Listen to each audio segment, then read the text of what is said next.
Rumusan norma Akuo menempatkan kebebasan berpendapat dalam posisi yang rentan karena berpotensi dianggap sebagai kejahatan.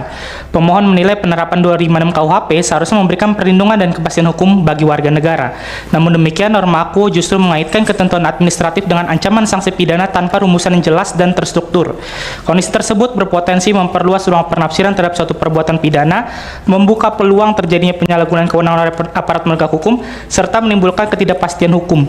Oleh karena itu, ketentuan pasal 256 KUHP berpotensi bertentangan dengan asas legalitas dan prinsip lex serta. Akibatnya, pasal 256 Undang-Undang KUHP berpotensi menjadikan hukum pidana sebagai instrumen pertama, bukan terakhir yang mulia, dalam merespon aktivitas warga negara. Hal ini bertentangan dengan prinsip ultimum remedium dalam hukum pidana.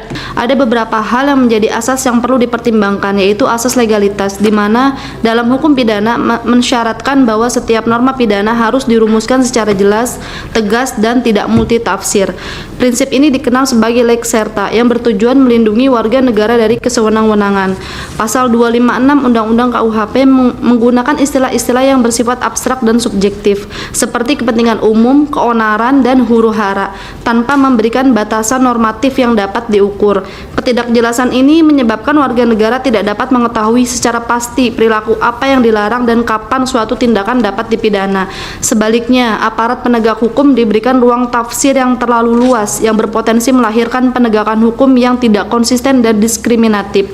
Keadaan ini jelas bertentangan dengan pasal 28D ayat 1 Undang-Undang Dasar 1945 yang menjamin kepastian hukum yang adil. Berpotensi untuk mengganggu ketertiban umum, kan ini sebenarnya yang jadi persoalannya ini. Nah, tapi saudara harus jelaskan di dalam legal standingnya ini sebetulnya seperti apa hubungan kausal perbannya, kemudian juga bahwa itu memang merugikan hak konstitusional dari para pemohon ini.